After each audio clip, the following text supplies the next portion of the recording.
It's Bring Your Kids to Work Day at the Washington Post. Welcome to Sidebar. Look what happened. Is this crazy? We stand on the verge of the 4 greatest years in the history. Make America great again. How can you be against it? Elon Musk's days in the federal government may be limited, or maybe not. He slashed and burned through American government departments and jobs through his work at DOGE. He's seen his company Tesla's profits plummet, and Tesla showrooms protested. So if and when Elon Musk does leave, what happens to DOGE and his relationship with President Trump? We'll talk about it today on Sidebar from the Washington Post. I'm your host, Libby Casey, and I'm with James Hohmann, editorial writer and columnist, and JM Rieger, senior video journalist who covers politics. Elon Musk was never expected to stay in government service forever, JM. Let's talk about how it's always been intended to be time limited and why. Yeah, Musk was brought in as what's known as a special government employee. And what that means is that he has a limited amount of time, 130 days technically. But that means he doesn't have to go through the whole financial disclosure and kind of ethics divestment process that a normal government employee would have to do.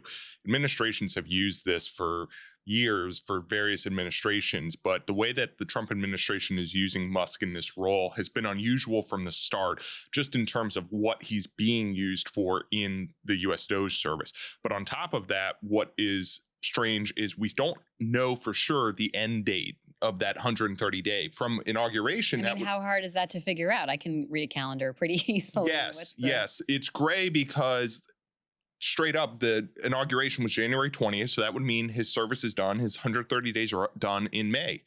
But the Trump administration didn't announce that he was a special government employee till early February. And there's been sort of implications by the administration that maybe he's working some days and those days count and then other days don't count. So it is very, very murky.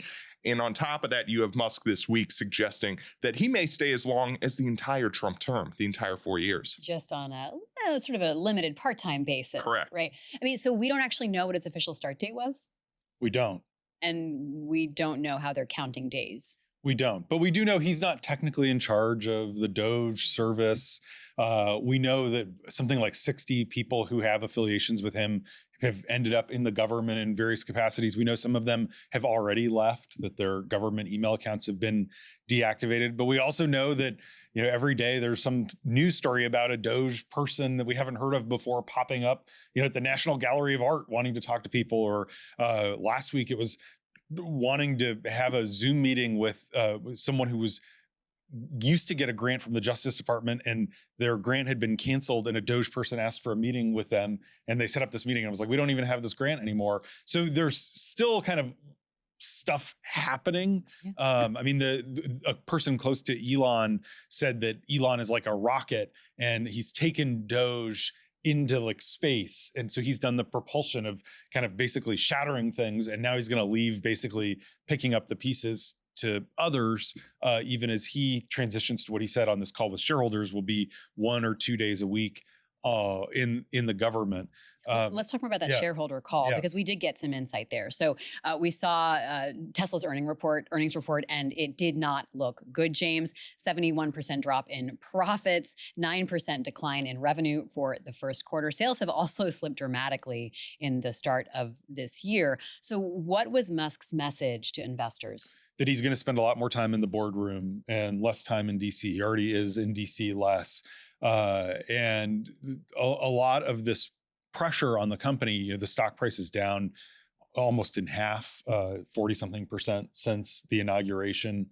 It's basically close to where it was at the time of the election, but Tesla is facing really competitive pressure from Build Your Dream, BYD, this electric car maker in China. Americans don't see their cars because they can't sell them here, but I was in Mexico in February and they were everywhere.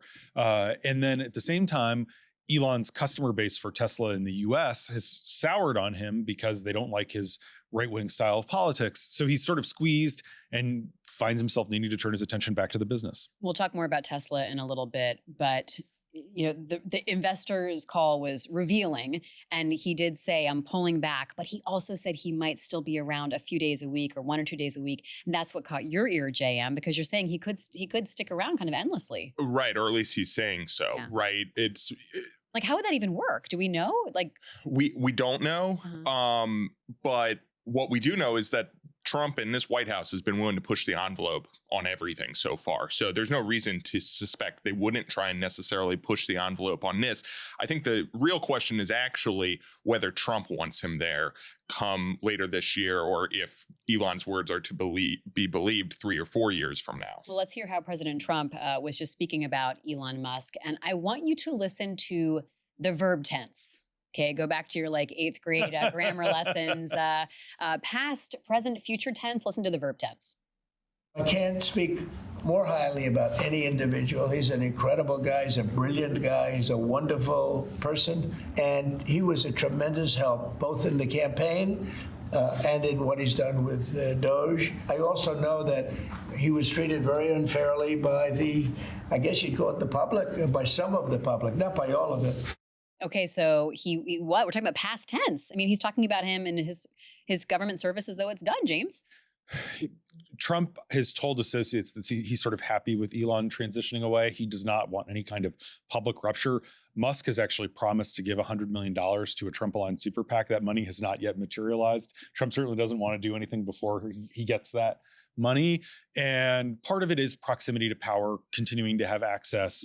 Musk has been publicly and privately very critical of the tariffs and has felt like he can't get through to people. So on the other hand, Trump continues to bring Musk to his club and you spend time with him. So he just may exercise influence other ways than sort of an official role. So if Musk phases out of DOGE, James had this image of the rocket that Musk has launched. I mean, there is some truth to that in the sense that DOGE has busted its way in to all of these networks, some of which are sensitive networks and data sort of stockpiles within the federal government.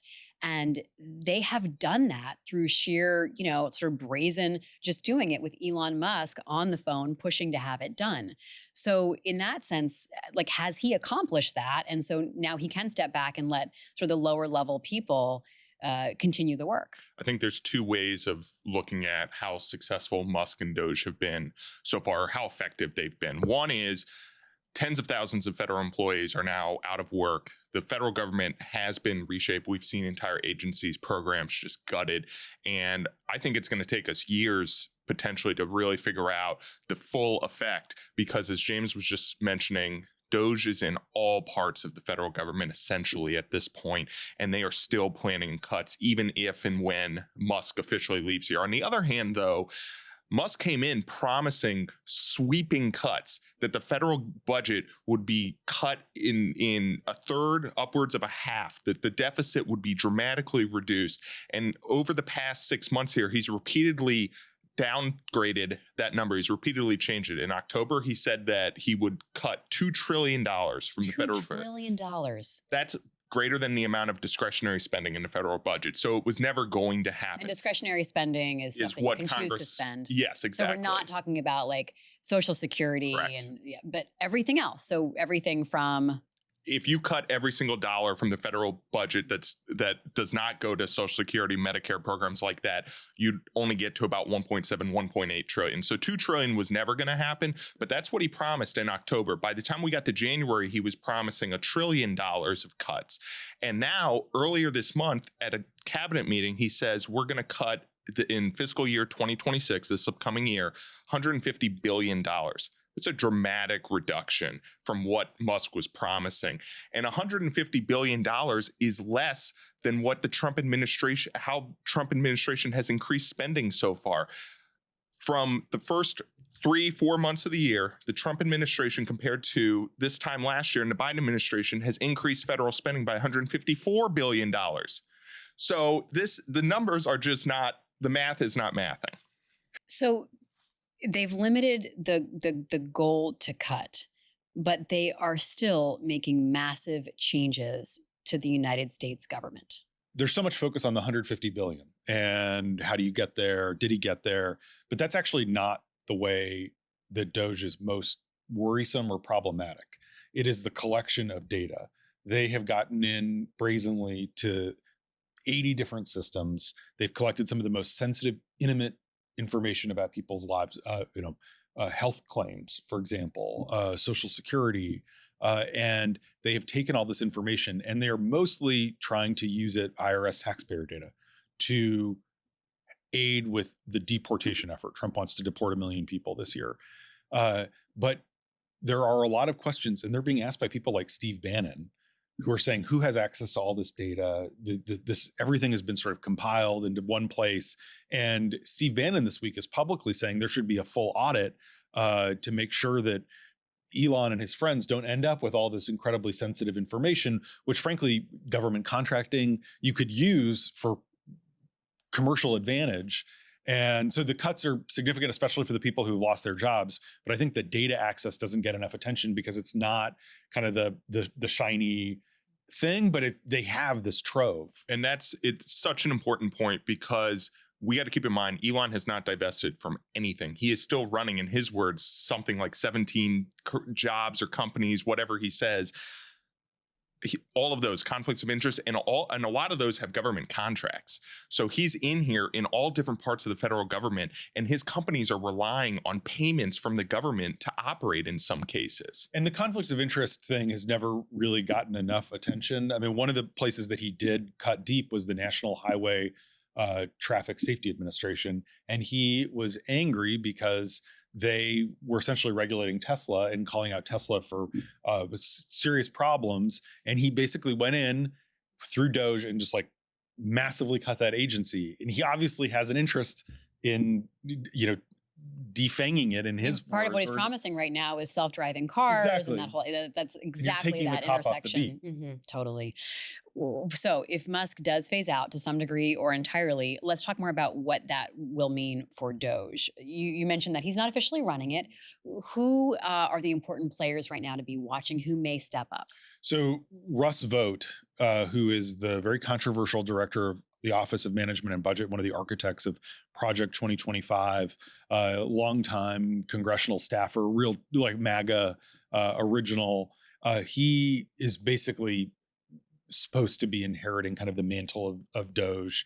I was talking to a prominent Republican who joked about Russ that Russ thinks that winning a fight is the same as starting it, that he likes to pick fights and that there's not a lot of follow through. And so this person was sort of pessimistic that he'll actually follow through on a lot of this stuff. But he's someone who, in contrast to Elon Musk, actually does understand how to pull the various levers of government and has spent the last 4 years really thinking it through in a way that Elon, with his 17 jobs and how many ever kids, has not had the bandwidth to. One of the things that's sort of a mess now is this email that people are supposed to send if they work in the federal government of 5 things they did this week. That's sort of fallen apart. It was always complicated and for so many reasons about disclosing who is reading the emails. What are you disclosing? Are you disclosing sensitive information? Tell us more, JM. Our colleagues here at the Post had a really terrific story on this, going into details on how this 5 things email that was announced, and it was basically sent to all federal employees. And it sounds easy enough. We can all say 5 things we did this week. 5 things that we did. They said, yes. But it was really fraught. Yes, and these emails, which are still going on, by the way, they are still sending them each week, and employees are expected to respond to them, but they're kind of just going into the ether. No one knows who's reading them, if they're even being read, and there's a wide range of responses. Some employees, federal employees, we reported, are not responding at all, and some are facing consequences for that. Some are not facing consequences for that. Some are using AI to respond, ChatGPT, or for example. Some are responding in foreign languages, right? There's a whole gambit of responses here, and it's really unclear kind of what is the ultimate goal with this, given that these are not. Musk said was the goal was to root out people who were dead, like who weren't actually existing. Which, like, isn't that what middle management is for? To make sure your employees aren't dead. Right. But this goes back to what James was just saying, which is Musk has a habit here of just kind of pie in the sky, really pronouncing things, and then there's not always follow through on that. And that's kind of been a little bit of DOGE, but there has been some real tangible impacts on the federal government. let's talk about clashes that Musk has been involved in. Just a shocking story from Axios this week from Mark Caputo talking about a screaming match between Musk and Scott Bessent that was overheard by people in the Oval Office, And Giorgia Meloni. including foreign leader, the leader of Italy. I mean, imagine going to visit a foreign country. You're being hosted in the premier seat of power of that country, and you hear people like screaming at each other. That's a stereotype. The Italians are yellers. They I feel like they're used to it. There's a time and a place, Yeah. James. There's a time and a place for the yelling, and there's a time and the place for the cheek kissing, and there's a time and the place to do it in another room. So what do we know? And so the Washington Post has confirmed this reporting now. And basically, there has been a lot of tension going back. I don't want to go too far back, but Elon Musk pushed Trump really hard to pick Howard Lutnick as Treasury Secretary. Trump ended up going with Scott Bessent. So they've never quite gotten along. And Bessent is a very mild-mannered guy in public, but he has just been getting increasingly frustrated by Musk, has just caused lots of headaches. The big one that really caused this blow up was last week. Musk went behind Bessent's back to install this guy, Gary Shapley, as the acting IRS commissioner. And the IRS is part of the Treasury Department. And this was done without Bessent's knowledge. Bessent had lobbied Trump to pick his deputy to be acting director. And so Bessent went to the White House, got this undone. And so now I think the IRS has actually had like 5 leaders since the inauguration. But this led to a blow up in the Oval. Elon and Bessent were going at it in front of Trump, and then Trump sort of ended the meeting. And then in the hallway outside the Oval Office, they went at it more. There were F-bombs used. And when Bessent was yelling at Elon was saying, "Yell it louder." And they were basically getting in each other's face.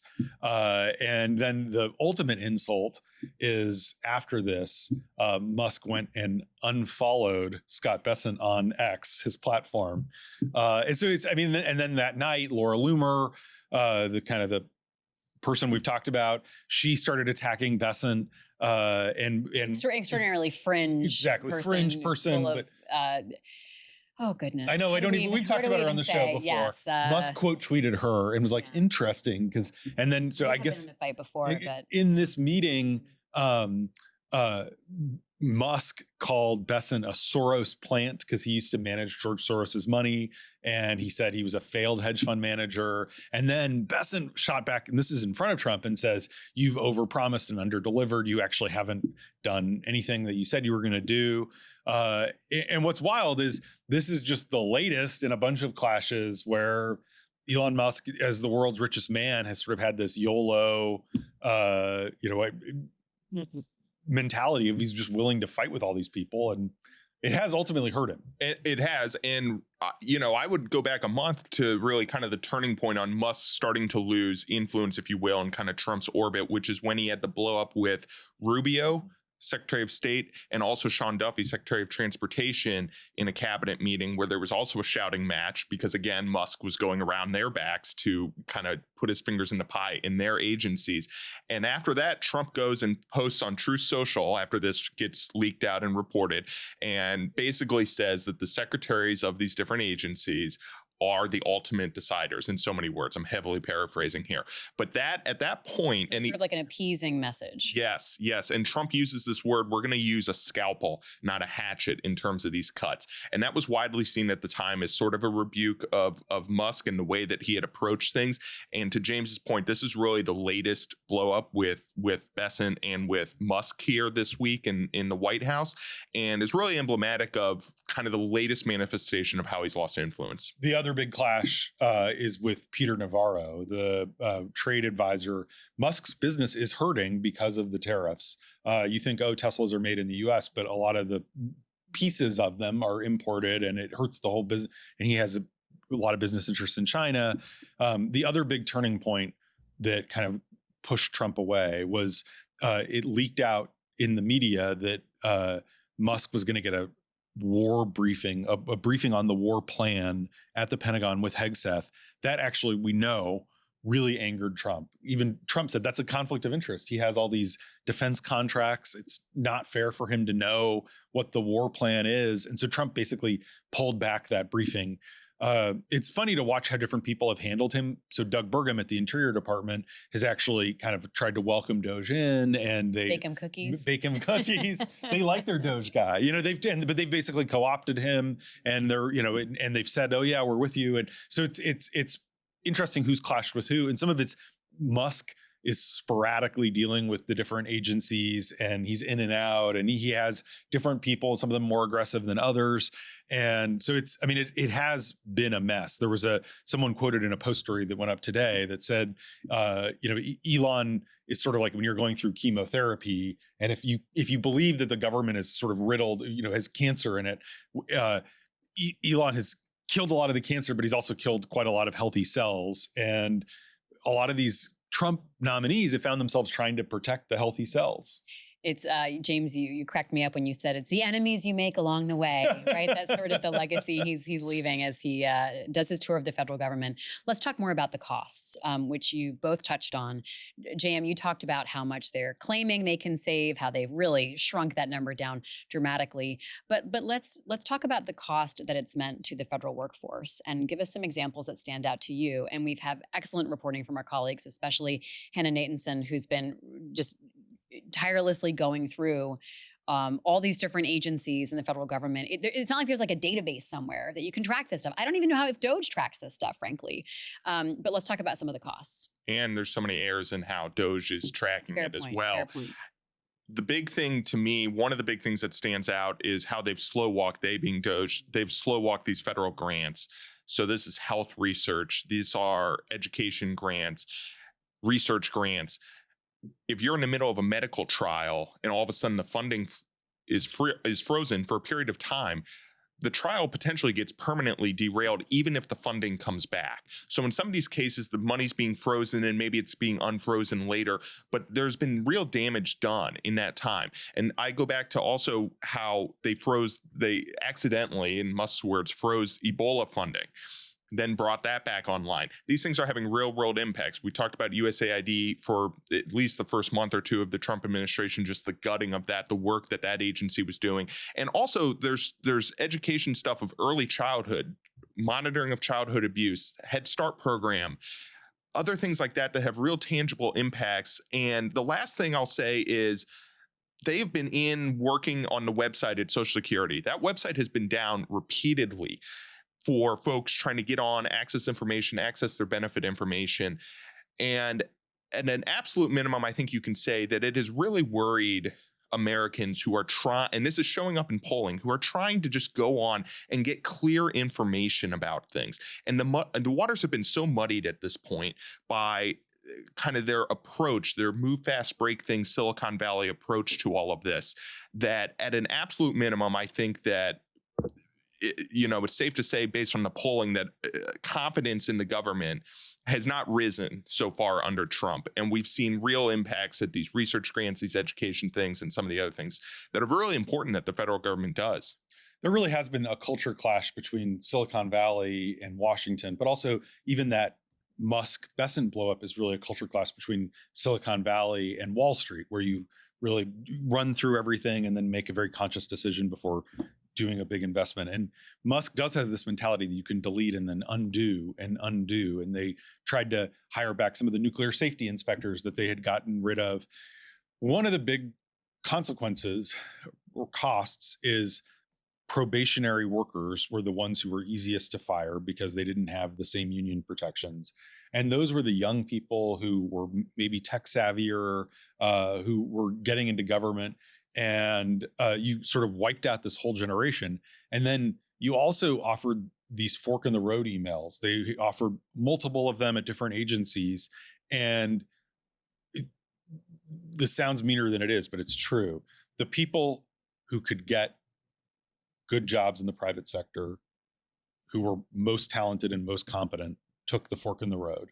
And the people who couldn't get jobs stayed, or who are close to retirement, for whatever reason. And again, it's not everyone. There are good people who stayed, but you've had this exodus of extraordinarily talented federal workers. We may see more, because what we're seeing now is more of these offers go out that are a little clearer. Like the first ones were so random, people were reporting them as spam. Right. But now if you're getting them from your department head or you're getting them, your agency head, it's like people know it's a real thing now and they can actually take it theoretically. Totally. And we don't. We have to see if we can pay for Right. all of these plans. But yeah. And so that's so that's part of the cost is the uncertainty. It has a corrosive effect. If you're a researcher trying to decide, do you want to build your lab in Europe or in the United States?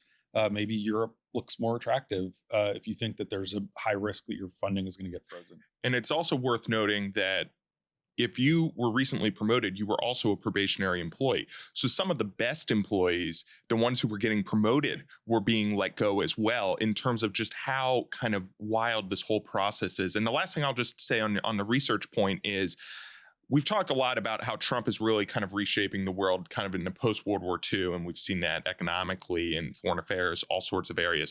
One is also in these research grants. The way that the U.S. has structured kind of the country and especially medical research over the last, few decades here has been that the federal government is going to send grants to these universities. They're really going to bulk up their teams, and they're going to find groundbreaking cures and other kind of medical breakthroughs. That the government had long viewed that as a good thing and not sticking that into private companies the way it used to be done kind of pre-World War II especially. Trump is now potentially turning that on. It's still early, but potentially turning that on its head when they pull back or at least slow walk these grants, because it creates so much uncertainty that even if they don't permanently pull it all back, maybe the universities or these companies start going a different direction. I want to finish by talking about Elon Musk and Donald Trump and their story. You've talked about how the relationship has hit some bumps. Where is their relationship at big picture, James, in a way that matters to the American people? There are people close to Trump, and probably Trump himself, although I haven't heard it, who see Musk as a helpful heat shield, that he has actually taken a lot of the pressure, that he became this lightning rod. And there are people who have had problems dealing with the Social Security Administration who blame Elon Musk and not Donald Trump, even though this is the Trump administration. And I do think Trump has the mentality of a disruptor who wants to break things, and Musk has broken things. And now the challenge for the next, we're only 5% done with the second Trump term. We're not even 100 days. Yeah, we're not even 100 days. The challenge is rebuilding a lot of what they broke. And so, honestly, breaking things isn't that hard. Building things is hard. And Musk actually is good at building things. He did build SpaceX and Tesla, but now he's not going to be here for that next phase of trying to actually refashion the government. And you are seeing these real efforts at really reorganizing the way the government works. Marco Rubio rolled out a State Department reorganization, got rid of the Office of Human Rights this week. There's these big changes happening, and maybe they'll be more effective because instead of picking things that look good on Twitter, they're going to be picking things that actually have a transformational impact. Yeah. The big thing, I think, that there was an equation made when they first came into office here, that they were going to move as quickly as possible, even without congressional buy-in, because they thought that was the most effective way to kind of make permanent, lasting change. We've seen that on the immigration front, on the tariff front. We've seen that with DOGE. The risk here is that without congressional buy-in, how lasting some of these impacts in terms of the cuts, because they said that they wanted to shrink the deficit. They are really not doing that at this point. Even if this $150 billion number that they're now saying is true, that is a fraction of what they were previously promising. And it's really not going to make that much of a long-term dent. If you really want to shrink the deficit, you really have to tackle a lot more than that. And you really also have to start talking Social Security, defense, Medicare, things like that, which they really haven't gone after too much at this point. How much that changes here, I think, is kind of the real question going forward. If vote comes in, knows how to pull some levers, for example, that Musk didn't know how to pull, how much does that change? How much buy-in do we see from Capitol Hill? There's saving money, and then there's remaking the federal government. Right. And they were saying they were going to do both, with the money as like the shiny object to chase. But what they've done in the process is fired and offered buyouts to tens of thousands, hundreds of thousands, potentially government employees who are now either looking for work or will be relying on federal benefits possibly as they are unemployed, or they're leaving, like the brain drain you guys were talking about in some of these government sectors. And then we're going to see sort of how they put the pieces back together. JM Rieger, James Hohmann, thank you so much. We broadcast on Tuesdays and Thursdays from our studios at the Washington Post. Find us on your favorite podcast app or look for us on YouTube. You can watch along with us or listen along. If you listen to podcasts on YouTube, just look for the Washington Post. See you soon.